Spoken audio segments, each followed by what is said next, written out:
नमस्कार, मैं हूं आपके साथ प्रिया सिंह सोमवंशी। देश और दुनिया की टॉप 50 खबरें देख लेते हैं फटाफट अंदाज में। पहाड़ों में बर्फ पड़ने से मैदानी राज्यों में सर्दी का प्रकोप। अमृतसर में पारा 4 डिग्री तक लुढ़का। पश्चिम भारत राजस्थान के किलों में भी ठंड कम होने का नाम नहीं ले रही है। पिछले 2 दिनों से पारा 6 डिग्री के नीचे रहा है। जम्मू कश्मीर के डोडा में भीषण बर्फबारी हुई है। पहाड़ों पर बर्फ की मोटी चादर जम गई। पेड़ों और पत्तों पर भी बर्फ जमी हुई दिखाई दी। जम्मू में भारी बारिश और बर्फबारी के बाद पारा 3 डिग्री तक लुढ़का। ठंड और घने कोहरे के कारण आज जनजीवन अस्त व्यस्त रहा।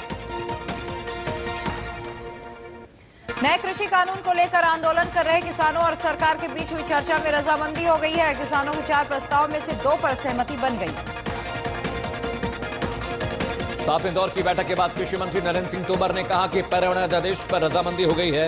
ऐसे में पराली जलाना जुर्म नहीं, साथ ही बिजली बिल का मसला भी सुलझ गया।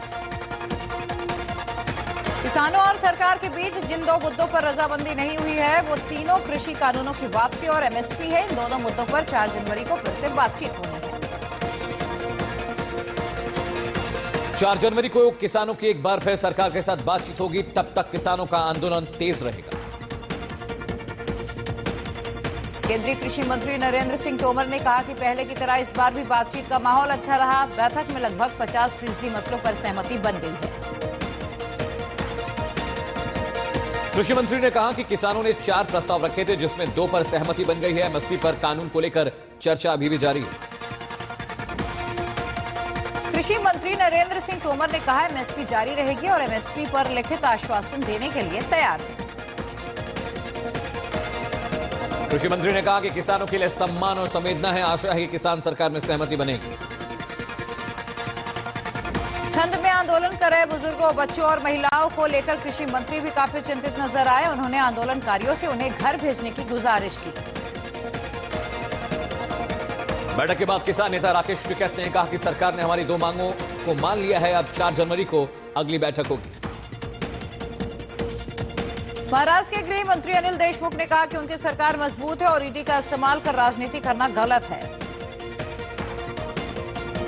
केंद्रीय मंत्री गजेंद्र सिंह शेखावत ने कहा कि पश्चिम बंगाल में बीजेपी कार्यकर्ताओं पर हुआ हमला ममता बनर्जी का डर दिखा रहा है। लोग बीजेपी में शामिल हो रहे हैं।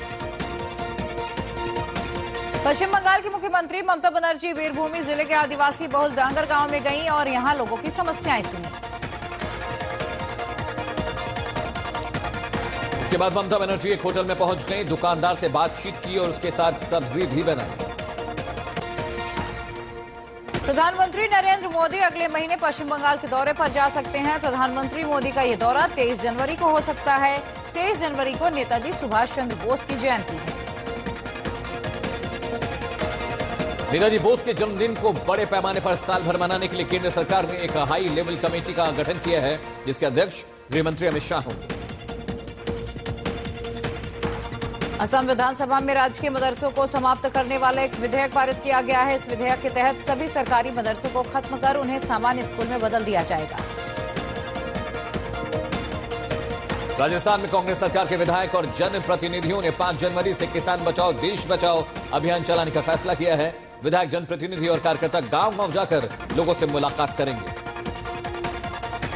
सीबीएसई बोर्ड की 10वीं और 12वीं की परीक्षाओं की तारीखों का आज ऐलान होगा। केंद्रीय शिक्षा मंत्री रमेश पोखरियाल निशंक ने ट्वीट कर जानकारी दी है।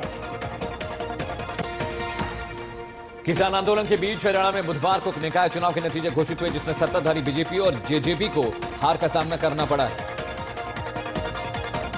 27 दिसंबर को हुए निकाय चुनाव में सोनीपत, पंचकुला और अंबाला नगर निगम में मेयर पद के लिए पहली बार सीधे वोट डाले गए। इसमें बीजेपी के खाते में पंचकुला, कांग्रेस के खाते में सोनीपत मेयर की कुर्सी आई है।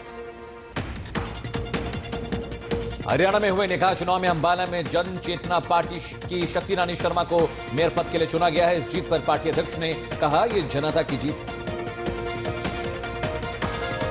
जम्मू कश्मीर के करनाल सेक्टर में पाकिस्तान से गोलीबारी की गई है। भारतीय सेना ने भी पाकिस्तान के कायराना हमले का मुंहतोड़ जवाब दिया। जम्मू कश्मीर के श्रीनगर में आतंकियों और सुरक्षा बलों के बीच मुठभेड़ खत्म हो गई। एनकाउंटर वाली जगह से 3 आतंकियों के शव मिले हैं। इनकी पहचान की जा रही है।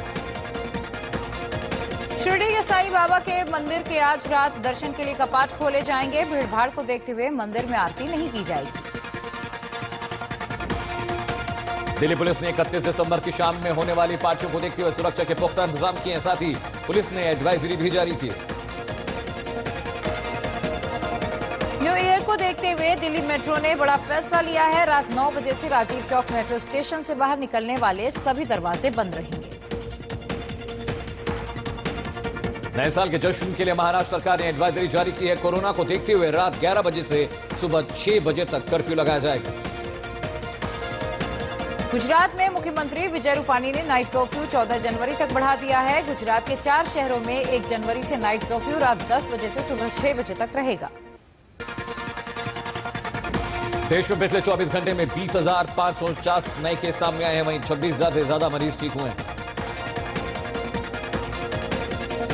देश में कोरोना के अब तक 1,02,44,852 केस सामने आ चुके हैं। इनमें से 2,62,000 एक्टिव केस हैं। दिल्ली में पिछले 24 घंटे में 677 नए मरीज सामने आए। कोरोना की संख्या 6,24,000 के पास पहुंच गई है। महाराष्ट्र में कोरोना मरीजों की संख्या 19,28,000 से ज्यादा है। वहीं राज्य में अब तक 49,000 से ज्यादा मरीजों की कोरोना के चलते मौत हो चुकी है। 24 घंटे में महाराष्ट्र में 3,537 कोरोना के केस सामने आए, जबकि 70 मरीजों की मौत हुई है। दिल्ली के LNJP हॉस्पिटल में कोरोना वायरस का नया स्ट्रेन सामने आया है। 8 में से 4 लोगों की कोरोना रिपोर्ट पॉजिटिव आई है। मेरठ में कोरोना वायरस का नया स्ट्रेन सामने आया। 2 साल की मासूम कोरोना पॉजिटिव पाई गई है।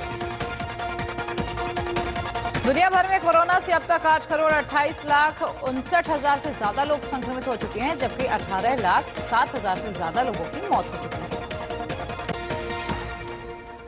अमेरिका में कोरोना से संक्रमितों का आंकड़ा 2 करोड़ 1 लाख के पार चला गया, जबकि मरने वालों की संख्या 3,49,000 से ज्यादा है। यूपी के सीतापुर में बाइक सवार गर्भवती महिला की हादसे में दर्दनाक मौत। बाइक का संतुलन बिगड़ने से महिला ट्रक की चपेट में आ गई। अमेठी में पुलिस ने ट्रक से लदे 14 गोवंश के साथ 2 तस्करों को गिरफ्तार किया। उनके पास से एक जिंदा कारतूस और तमंचा बरामद किया गया। दिल्ली से सटे मेरठ में शहीद जवान अनिल कुमार को अंतिम विदाई दी गई। हाथों में तिरंगा लेकर उमड़ा जनसैलाब। जम्मू के शोपियां में आतंकी मुठभेड़ में अनिल तोमर शहीद हुए थे। पाकिस्तान में भीड़ ने हिंदू परिवार में मंदिर में तोड़फोड़ की है। खैबर पख्तूनख्वा प्रांत में लोगों ने पुराने ढांचे के साथ नए निर्माण को भी गिरा दिया। यमन के अदन एयरपोर्ट पर हुए बम ब्लास्ट में 22 लोगों की मौत हो गई, जबकि 50 से ज्यादा लोग घायल हुए। हमले के कुछ देर पहले की इस तस्वीर के साथ नए कैबिनेट मंत्री को लेकर एक विमान यहां पहुंचा था। ये मंत्री सऊदी अरब से लौट रहे थे। भारतीय ऑलराउंडर हार्दिक पांड्या ने अपने बेटे की तस्वीर शेयर की है। इस फोटो में हार्दिक की पत्नी नताशा भी उनके साथ दिखाई दे रही है। टीम इंडिया के पूर्व कप्तान मोहम्मद अजहरुद्दीन की गाड़ी एक ढाबे में घुस गई। हालांकि हादसे में अजहरुद्दीन बाल बच गए।